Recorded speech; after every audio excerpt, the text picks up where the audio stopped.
On game day, you see our strength, but we see yours too. We see the strength it takes to get screened. Facing your fears while still having hope. Knowing that even with great strength, there are some battles best fought with people by your side. Getting screened is the first step.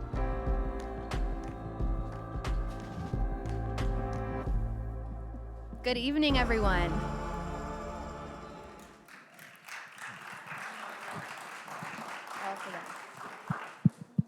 On behalf of the NFL and the American Cancer Society, welcome to Crucial Catch Live, presented by Sleep Number. The NFL and the American Cancer Society have partnered together since 2009 to address cancer disparities, prevention, and risk reduction. Along with educating the public about the importance of prevention and early detection, Crucial Catch raises funds to help community health centers and health systems in under-resourced areas to increase access to cancer screenings. Since 2012, NFL funding has contributed to over 650,000 cancer screenings and has reached more than 1.2 million individuals who cannot otherwise afford access to these resources. We are very thankful and excited to have Sleep Number as a new NFL Crucial Catch partner this season.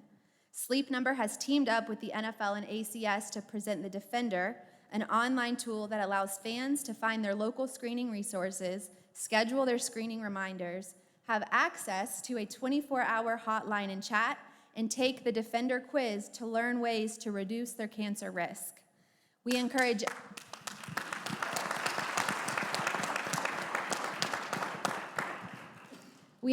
everyone in this room to visit nfl.com/crucialcatch by scanning the QR code that you found in your seat to find your local cancer screening resources. Today, we are here to do a deeper dive into cancer disparities, specifically as it relates to prostate cancer and men's health in Black men. We hope you take away the importance of risk reduction and prioritizing cancer screening, as early detection can save your life. Thank you again for being here on behalf of the NFL, the American Cancer Society, and Sleep Number. And now I will turn it over to ESPN's Brian Custer, who is moderating tonight's panel. Thank you.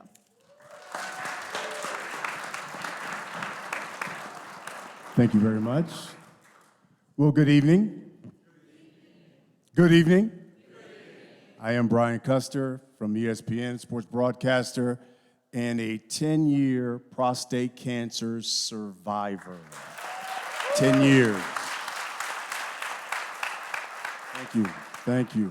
By the way, if you would indulge me for a moment, I just wanted to take a look here around the room. If there is anybody right now who is battling cancer, maybe it be prostate cancer or any cancer at all, would you stand if you've been battling cancer?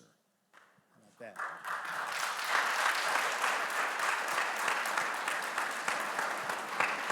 Keep standing for me. Keep standing.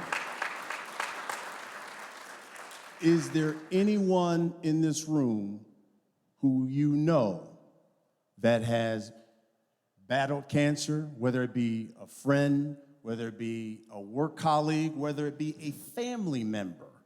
Would you please stand? Wow. Lastly, is there anyone who's had family member, friend, colleague who passed away from cancer? Would you please stand as well? I just want everyone to just take a look around this room right now, because thus is the reason why this night is important. This disease affects everyone, and someone you know, someone you love, has either battled this disease or is battling this disease. That's why we're here. Thank you very much. You can have a seat.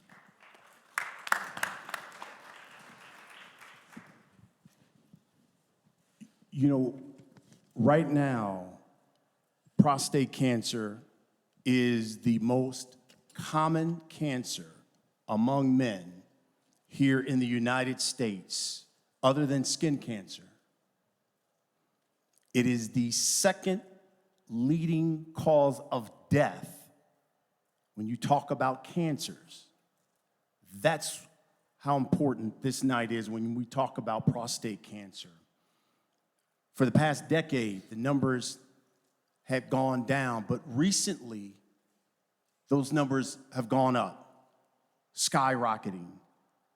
Black men now have a 70% higher incident when you talk about contracting prostate cancer. 1 out of 8 men in their lifetime will be diagnosed with prostate cancer. 1 in 6 men of color will be diagnosed with prostate cancer, and we're twice as likely to die from it. That's why tonight is important. That's why I'm thankful for Sleep Number, for the American Cancer Society and the National Football League, and Crucial Catch Live, because now, tonight, we're going to try to talk about some of these challenges. We're going to raise some awareness, hopefully reverse some of these trends that are going on with a very candid conversation. I got some NFL players. I got some legends here with me. I got a medical expert here with me. And of course, all of you who are here for Super Bowl 58. And we're going to get into this. Let me introduce this panel here. To my left is Dr. Robert Wynn, American Cancer Society board member. You know, he is just the second Black oncologist to lead an NCI Cancer Center. Dr. Wynn, right here.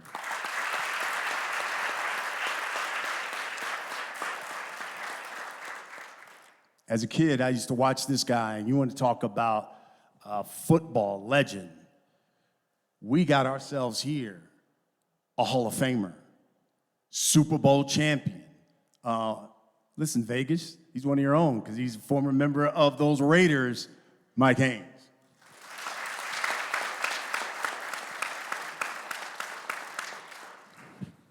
Next to Mike, we've got a man who was former running back for the New York Giants.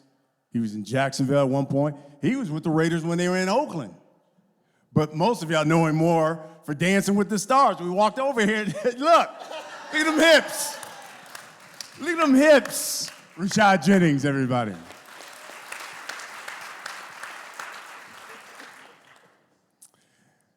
And this man next to Rashad, member of the Tampa Bay Buccaneers.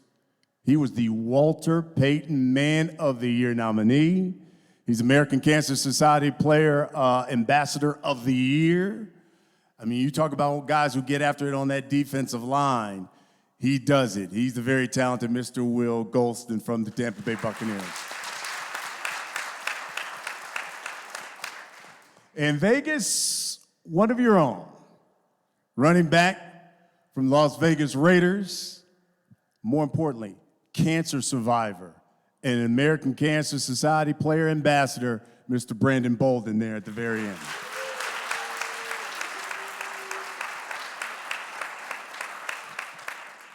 Doc, let me start with you because you're our medical expert here. We talked about the numbers. 1 in 8 men probably be diagnosed with prostate cancer in their life. 1 in 6 black men. I guess the question people really want to know is, why are we, as black men, at more risk of developing prostate cancer? Why are the numbers going up? And what is the American Cancer Society doing to help address this? Well, first of all, I want to thank you, and I want to thank this panel. But most of all, I want to thank the NFL and the American Cancer Society and Sleep Number and all this for having this. Yeah. Here's the deal. The issue is since 1974, you've had twice as many black men die from prostate cancer than their white colleagues. In 2024, it's the same. Now, the issue is, what are we doing? And people sort of say to myself, they lose hope. And I'm saying, well, let's keep your eye on the ball. First of all, part of this issue was that we didn't know really what we were doing at some point. We thought we had worked out the details around screening. And then what we said is that when you look at everybody, well, screening for prostate didn't make any sense. When I was in Chicago, here's what I found. That on the 20th ward, for people who don't know the 20th ward, that's Southside Chi-Town, Bernie Mac, Derrick Rose, maybe that'll help you out. One of the most poorest areas of Chicago, had 3 times more people dying from prostate cancer, not only in the rest of the state of Illinois, but in the United States. And yet, our screening said, don't do it. I think we've become smarter over time. And so I think that what you'll see is that the numbers have spiked, but I think as we get serious about our health and screening, I think hopefully those numbers will come back down. And by the way, we got things now that we didn't have back in the day to treat you, so I'm feeling pretty good. Why is getting checked early and early detection so important? That's, you know what? Every time I hear that question, it's like, I mean, other people are surprised. I'm like, this is the one thing that if you catch it early, you can live. Yes. It's that simple. Now, you know, I got brothers and stuff like that come to me sometimes, be like, oh man, I don't want to get that digital record. I'm like, man, come on, please. Now, I know you done had, look, I don't want to do it to you either. But at the same time, but if we, look, let's just, it ain't like that's the, oh, my day is going to be made. Nah, it ain't. But the reality is with the PSA and the digital exam, just a simple exam that may only take less than a minute could save your life. And so what I say to people is, what's the price of your life? I love that. I love that. Listen, do you realize just in the past 2 weeks, we've had some notable men die of prostate cancer. Dexter King, the youngest son of Dr. Martin Luther King Jr., died 2 weeks ago. He was 62 from prostate cancer. Joe Madison, a radio legend, Hall of Famer, died just this week. From what? Prostate cancer. So important when you talk about the detection early. I was just 42 when I got diagnosed with prostate cancer. I was in the best shape of my life, was going to the doctor every single year. It was a shock to me that I had it. And mine was so aggressive. The first thing I said when Doc told me, I gotta get you in surgery now. I was like, Doc, can I take a pill? Give me a drink, something. I don't want to do any kind of surgery. He said, okay, fantastic. I'm just gonna tell you, if it don't work, you'll be dead within a year. That's how aggressive it can be and why early detection is so important and why I'm standing here talking to you right now. Sitting, but alive. You've had it, Mike. Talk to us about how did you get the detection? Did you have signs? Did you have any symptoms at all? Well, I was totally unaware of the symptoms. I wouldn't know what a symptom was. No one ever talked to me about symptoms. I never met a person that had prostate cancer or died from prostate cancer. But every year at the Pro Football Hall of Fame, we do screenings. And at a screening is when a doctor, I was next, I went in and he said, hey, does prostate cancer run in your family? I'm going, I don't think so, I don't know.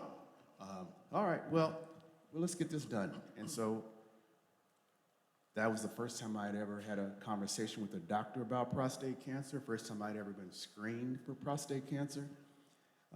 And that's where actually I found out I had it. My PSA number was pretty high, and they said, hey, we're gonna, check you and see what's going on. And that's what it started for me. And I was 55, and and I realized that maybe black men just didn't talk about prostate cancer. Like a lot of my friends, I shouldn't say black men, I should say all my friends, black and white friends, didn't talk about it, And then one of the reasons I thought the reason they didn't talk about it is because they couldn't get an erection if they had the surgery back in those days. Mm-hmm.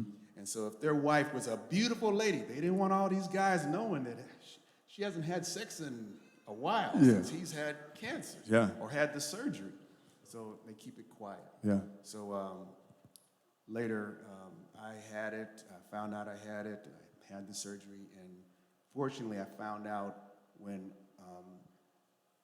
I didn't realize I had symptoms, because later, once I had it and I knew I had it, I started talking to guys about some of the symptoms, and I'm going, dang, man, we need to talk more. Yeah. We need to educate people, make people more aware of this. And I would say, yeah, man, I've been diagnosed with prostate cancer. And the guy would look around and say, hey, man, I got it too. You know, people didn't want to talk about it. So I'm really glad that you guys are in the room here and that we're up here now and things have really changed. There's a real commitment to educating people about some of the symptoms so that if you do have it, they can catch it early when it's easily treatable. What Mike talked about is real. You know, again, when I got diagnosed, I had just turned 42. I was in shock because the only thing I really knew about prostate cancer at that time, I was like, isn't this something like my grandfather is supposed to have? Or how the hell do I have it at 42? And I wasn't trying to tell nobody. I didn't want to tell anybody. And I almost felt ashamed that I even got it. And I remember the doctor who performed surgery on me. Look, back in the day, they used to cut you from here right down the way down there. But now, I mean, they have the robotic arm surgery. You get a good doctor, you're good. You touch your nerves, you're great. But I was so embarrassed because I thought, like you said, I probably won't get an erection anymore. Oh my God, my life is over. I'm gonna be sterile. And then I remember the doc who performed my surgery said, Brian, I'm gonna save your life, but I need you to use your platform to tell everybody about this disease and what it's doing to men of color. And I looked at him like he had 3 eyes. I was like, man, I'm not telling nobody nothing. I'm keeping this to myself. And he said, so in other words, I'm gonna save your life and you don't wanna save someone else's. That night, I knew, I said, well, once I have this surgery, I gotta go public and do whatever I can to get the word out to men, to talk to them. Because I was scared. I didn't know I couldn't talk. I didn't know if I should talk to anybody. I didn't really have anybody to talk to. And that's why I've used my platform to be very open about it and to talk to anybody who's had it. Well, I know your mother has had to deal with cancer. Father, uncles have had to deal with prostate cancer, passed away from it. Can you enlighten these people and just talk to them about the importance of having honest conversations within your family about getting checked? Well, yeah, those conversations started when my uncle passed away with my father, which actually motivated him to get screened. So, excuse me. I remember one of the first conversations we had about it, he was talking to me, said, hey, let's let the doctor, you know, he got his check. He made a joke about it, but it was so serious. When he got checked and screened, they caught his cancer at stage 4, and it had already started metastasizing to his spine. So it was pretty grim in the house, but we tried to take all the steps, all the measures, and I asked him, I want to say, he stayed with me the whole season, and he left like a couple weeks towards the end. I asked him before he was going back to Detroit to see the family. I said, why didn't you get checked before? He's like, nah, man, you know, I was good. I've been healthy. You seen me this whole time. Basically the same thing you was telling me. And like when you say it, it just, a light bulb pops in my head. Like, man, my dad was healthy. We did everything. Like, he wouldn't have known at all. So I appreciate you saying that for people to know. So I asked him why didn't he get screened. He said I was healthy as an ox, man. You seen me this whole time. And it's not the same type of conversation. It's a way more emotional conversation that we're having at the moment. And I asked him, you sure you want to go back? He said, yeah, I gotta see everybody else, let them know I'm okay. So went back. I dislocated my elbow playing against Dallas Cowboys. I flew back home to see him, like, hey man, I'm not playing. He cool. He's at the time laying down in the bed, about to be transferred to hospice. And I want to say like 10 days later, it was over. So yeah, it's a journey, it's a conversation that I wish we would have had younger. I know I lost my uncle, but if he was just comfortable enough to do it, to go get screened, to not, you know, like where I'm from the hood, so it's a stereotype going to see a doctor. Yes. You know, I know everybody can see that, you know. Stereotype going to the doctor not gonna get you right. So if he was comfortable enough to have the conversation and did those steps, if he had all of the resources that we have now, I feel like he'll be here today. You know, it's funny you say that, and this is real stuff. I have an older brother who's only 3 years older than me. Do you know my older brother has not gone to the doctor in over 20 years? Even everything I've gone through, his response to that, if I got it, I got it. I don't want to know that I got it. This is real when you talk about going to the doctor, just men, for some reason. I feel good. Why do I need to go to the doctor?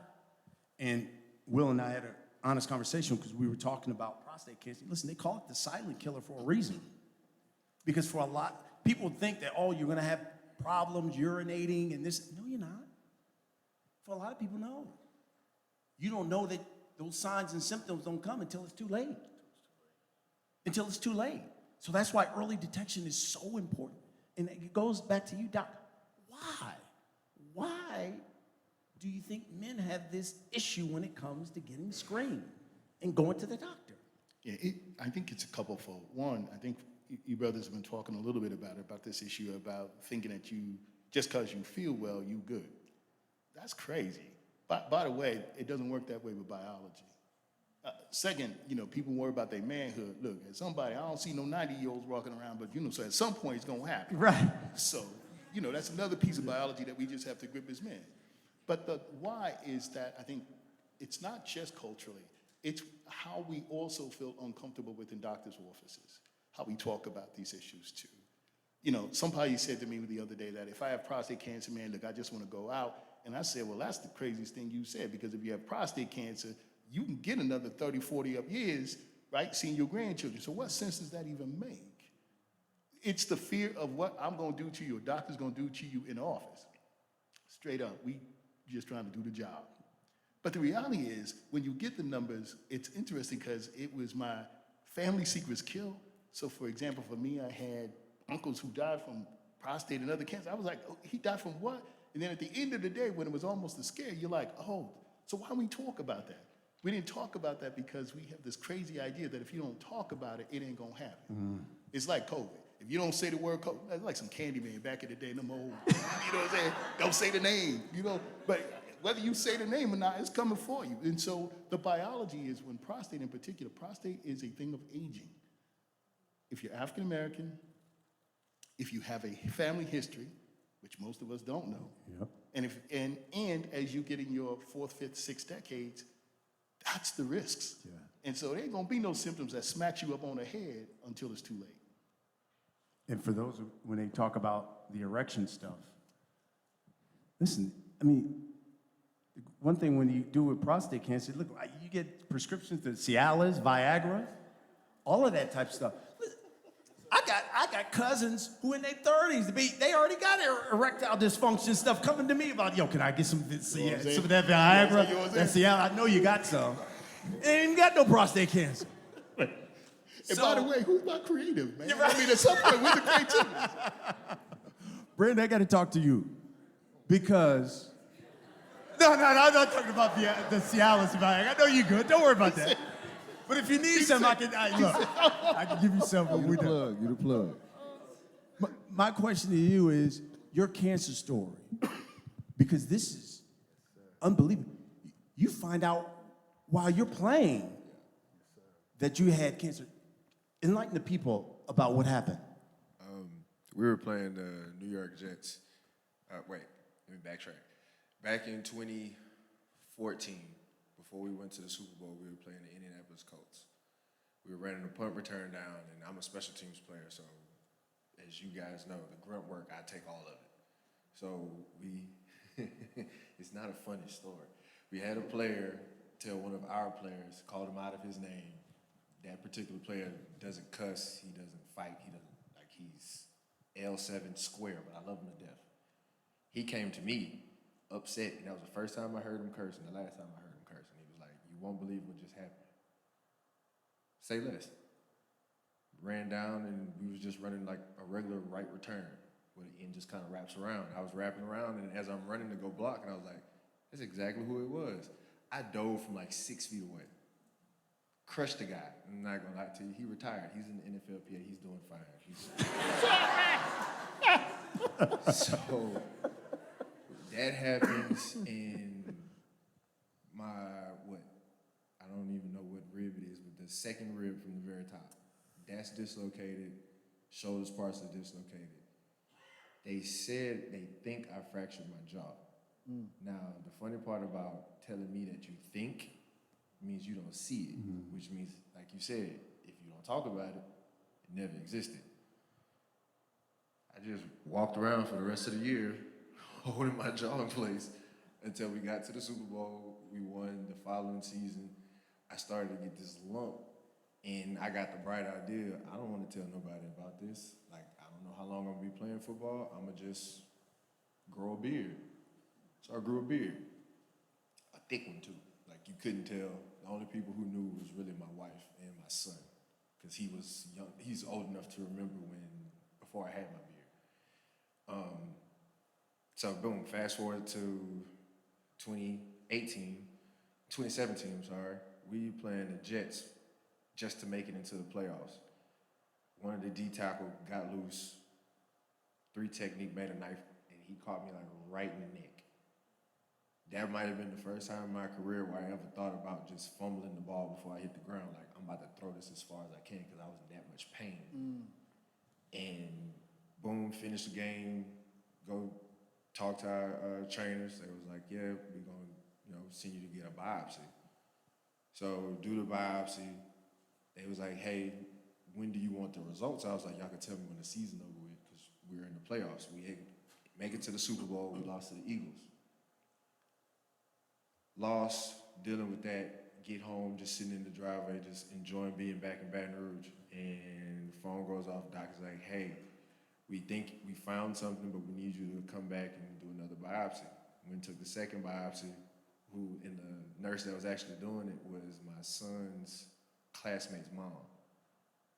So after we do that, the whole school knew I had cancer before I knew I had cancer. Like, my son knew I had cancer before I did. And so have that conversation with him after, he's got to hear the horror stories before I can even tell him. So I got to put out that fire, and then I got to turn around and tell my wife. And I couldn't deal with both of them, so I sit her down, tell her this is what we're going to do, and, she, whatever you need me to do, whatever we're doing it. Yeah. So as she would say, if I'm rocking, she's rolling. So the hardest part for me was calling Bill. I had to call Bill Belichick and tell him, like, hey, I don't know if I'm gonna make it next season because I got cancer. And everybody knows the horror story. Bill is not an easy person. Like, one to make smile, so if you can tell him you're not showing up for work, that's another, So it was a simple process though. Went up in Mass, they have real good doctors, went to Mass Eye and Ear, and they simply told me, they was like, where it is, it's on a nerve, and if you do the surgery, you're gonna lose, we're guaranteed you're gonna lose function in your face. We don't know if it's getting back, but you could lose your shoulder as well.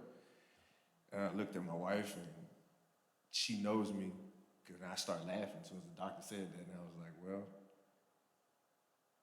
I won't be half as ugly with just half a face, so it could work. And I'm left-handed anyway, so the right shoulder, who needs it? Went, had surgery, woke up, and like, she's crying. My kids like looking at me laughing. I have no idea. I'm fresh out of surgery, so I'm groggy. But 2 days later, when they finally pulled that catheter out, it was like, yeah, you go ahead and walk around. And I saw the mirror.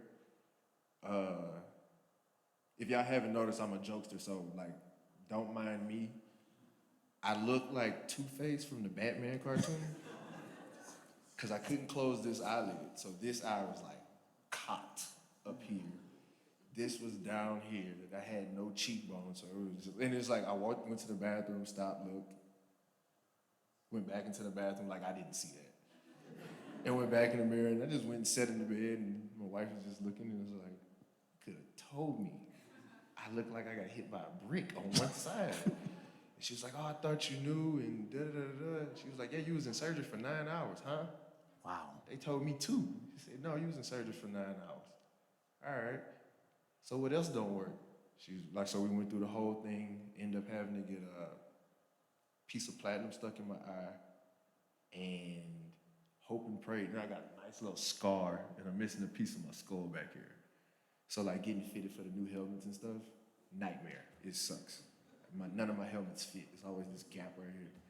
But like I fought, and the crazy thing is I went back to work and talked to Bill,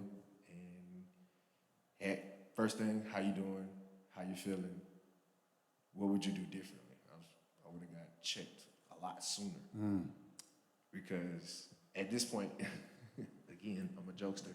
At this point, I'm talking to Bill and like, I'm hiding my face because he doesn't know. And then so when I move my hand, he kind of, It's like, yeah, so, you know, I was like, it's a good thing I wear a helmet for a living. He just laughed with me. And unfortunately that year, I got released for a little bit to put a kid on IR. And, you know, stuff didn't go how it was supposed to, so I ended up spending that season in Miami, getting tested and stuff out there, which was also great. But the coolest part about it, what made it easier to go play, none of my teammates talked to me about it. None of the coaches hounded me, hey, you okay? Like my guys, they checked on me.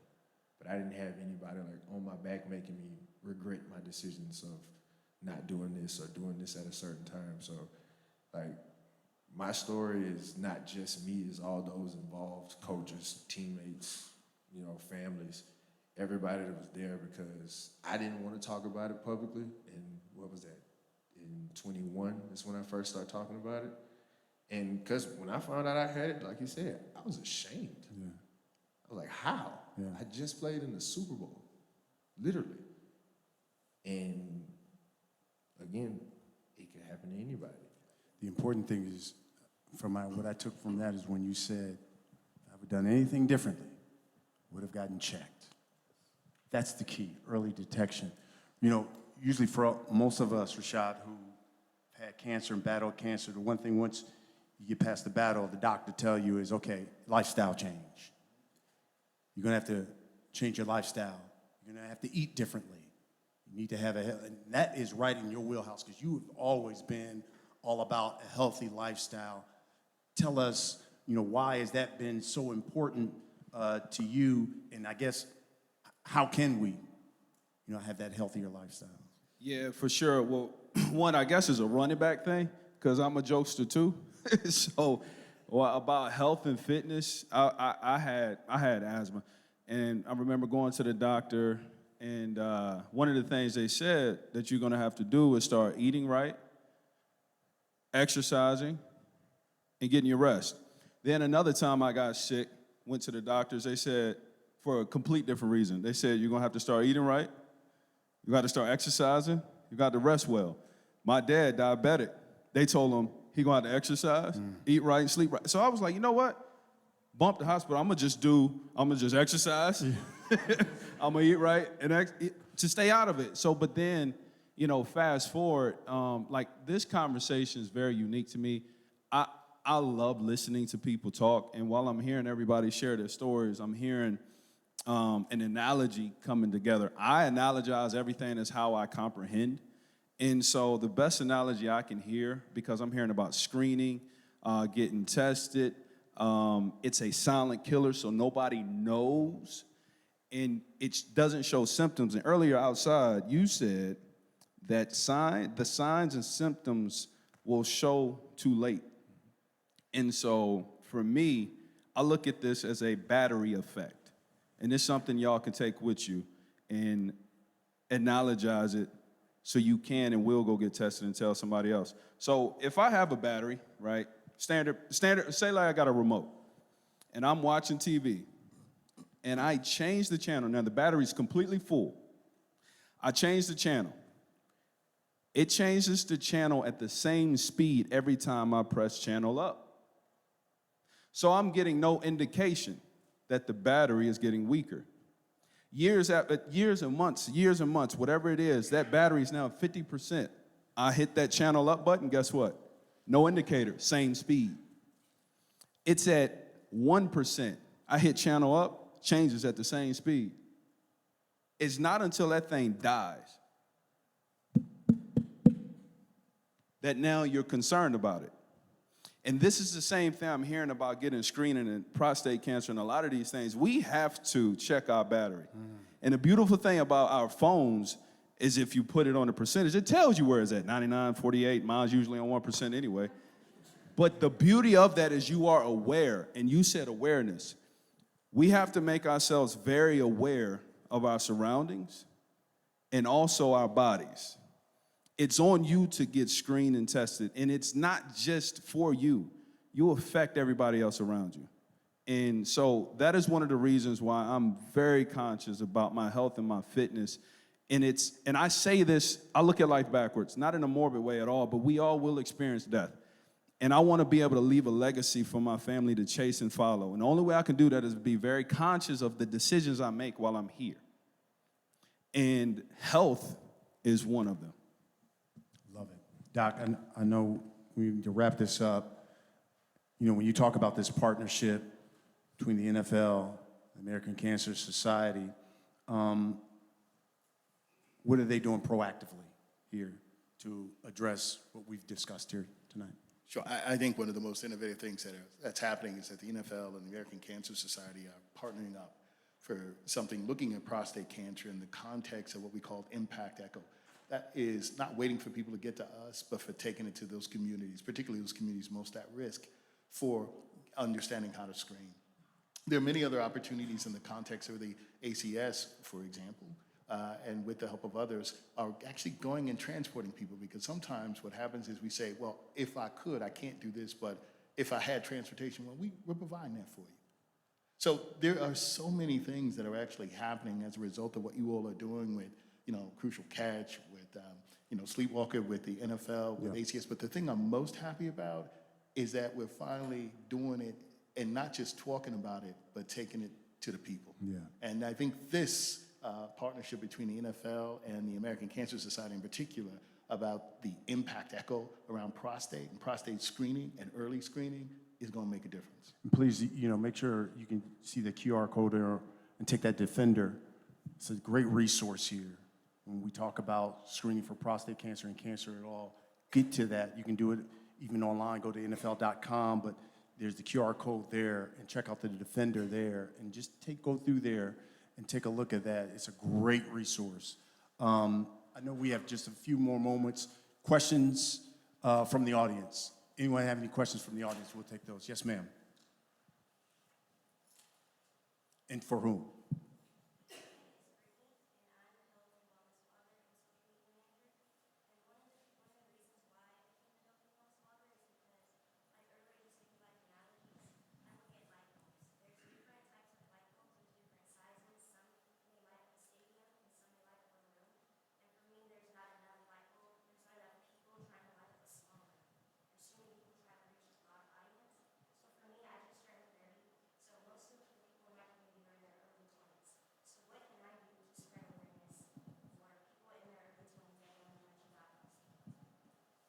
So she wants to know what can she do to spread the word, especially to the young folk in their 20s, getting the word out about prostate cancer. That's hot. First of all, I'm going to just say kudos. The fact that you're even thinking about it is important. Second, I think that you're talking about it to people in their 20s makes sense like this, to sort of say that as an African American, we tend to get most cancers, not just prostate cancer, breast cancer, colorectal cancer at early ages. So the more you can talk about it, the more we normalize it. Because what's happening, I think, with us, with this whole story that we hear about cancer, is we didn't normalize it. It was a bad thing to talk about cancer as opposed to, what are you talking about?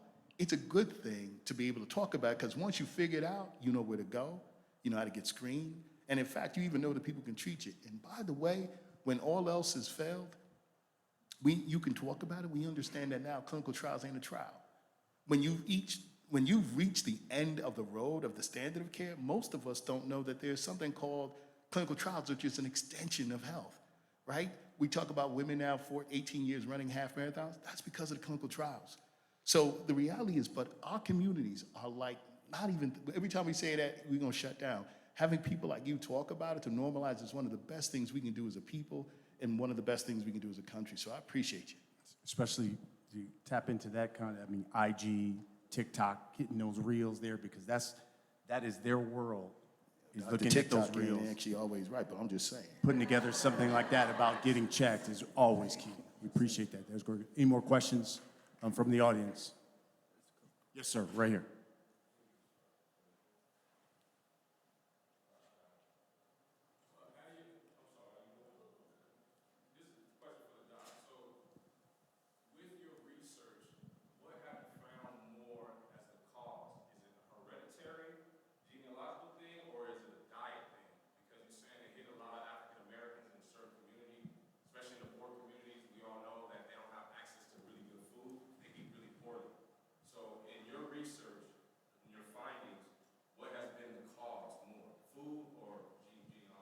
Yep. So I'm gonna get deep on you real quick, but I'm gonna keep it quick. Both. The truth of the matter is, by not having places where we can actually get those fresh fruits, changes our microbiome. By having areas of high stress, it changes something called epigenetics. That means that the genetics and the good genes you're born with can get all twisted because of the stress you have in your life. So that issue about sleep and all the rest of that is a part of the mix. The other thing is sometimes our genes, right? BRCA1, all the rest of these things, as I said, that prostate cancer, the reason why you want to add someone in your family and around Thanksgiving is a good time. Family secrets kill, y'all. So around Thanksgiving, talk about our health would be important, because if you knew you had a couple uncles, it would actually sort of say, nope, I'm not going to go with the regular screening guidelines. I'm going to get screened early, at least check it. So it's both, right? It's an and conversation. It's take care of yourself, get your sleep, do your meditation, eat right, get all these other things. And by the way, understand that when it's your turn to get medicine, you know, we talk about gripping up reality, grip up reality. Those things do help. So it's a combination of all those. It's a great question. Yes, sir.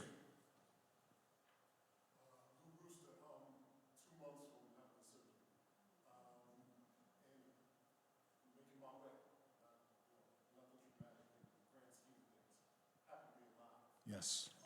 Not so much a question, but more a comment. I think that we should have, I have a 14-year-old son.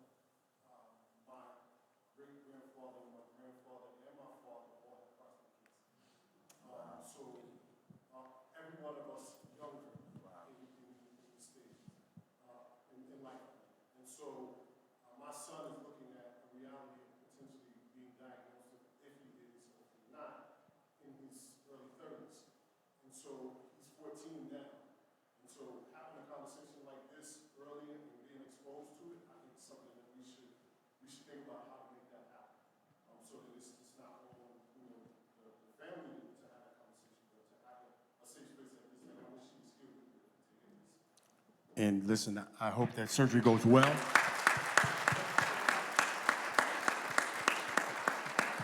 Best piece of advice I could give you is, stay active, get active. I'm sure your doctor told you that because it will help you snap back sooner after surgery. And to his point, again, so a lot of times that has to do with, the genes and hereditary. Your father's always the benchmark.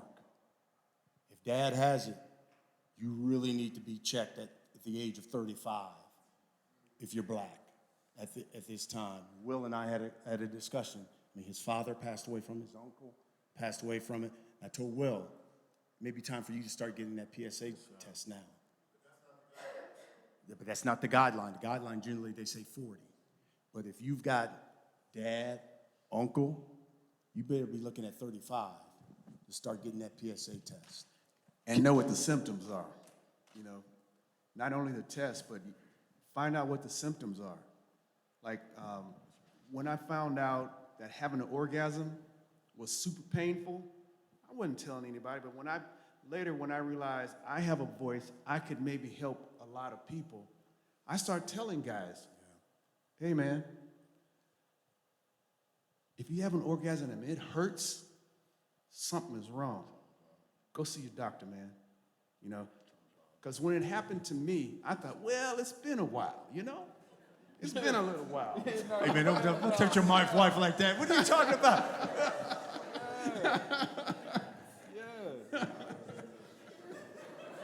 Ms. Hayes looking like, what's she trying to talk about? It's been a while. I'm tired, I work. But you gotta talk, you really do, you know. Get yourself educated, and I think most guys who've had prostate cancer, or probably any kind of cancer, they don't want to talk about it. They feel a little bit odd talking about it. But when you realize that you are making a difference in people's lives, I think that might change your attitude and give you the courage to go ahead and start talking. You're right about that. Absolutely. Thank you for that, Mike. You know, before we wrap this up, I want to kind of honor somebody that's here tonight. Special man here in our audience, Dave Durbin. Dave, will you stand? In fact, Dave, you know what? Brother, come on up here. These people need to see you. Dave is recently diagnosed stage 4 colon cancer. He's going to start his treatments tomorrow. Oh, I've been doing stuff, appointment after appointment. Haven't really started treatment yet, but hopefully it starts tomorrow. Yeah, man, these people need to see you. See him right there. Lifelong Raiders fan, you see he's got the colors on.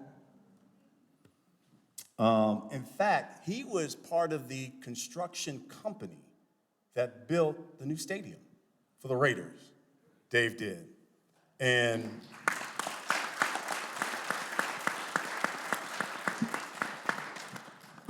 I just want you to know that everybody in this room,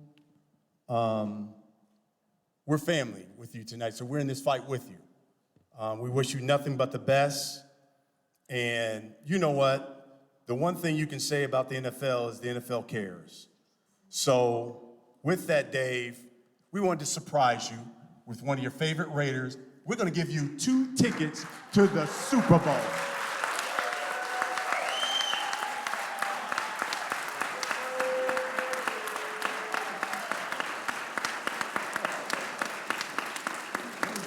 Dave loves Brandon, so we thought Brandon would only appropriate Brandon give him 2 tickets to the Super Bowl. I know that your son, your wife is here, but it's contingent on that you have to take me to the Super Bowl. I'm ridiculous. So look, we're going to the Super Bowl together. I'm sorry, but we're going to the Super Bowl together. So congratulations, man, my brother. Thank you. Congratulations. And look, keep up the fight. Keep up the fight. Yes.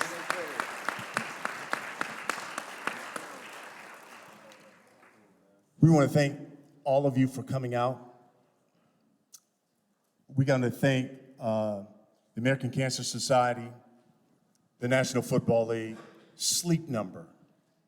Thank you for this Crucial Catch Live, this important, very important night and candid discussion about cancer and prostate cancer. And more importantly, will you thank my panel? These men. Doctor, Mike, Rashad, Will, Brandon. Please give him another round of applause. One more thing.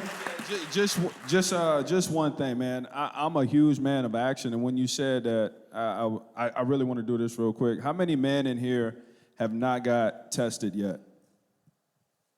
Stay after. That's how we get each other. We need to hold each other accountable. Yeah. And when you talk about it, don't just leave. You got to apply these things. So let's just stay after. We're going to chat and figure out how to get it done. One team, one fight, right? One team, one One fight. team, one fight. I want to thank all of you. Don't forget, try the Defender, the QR code there. It's a great resource. Again, thank you, American Cancer Society. Thank you, National Football League. And thank you, Sleep Number. And thank you for joining us here for this candid conversation about prostate cancer and Crucial Catch. Have a great night.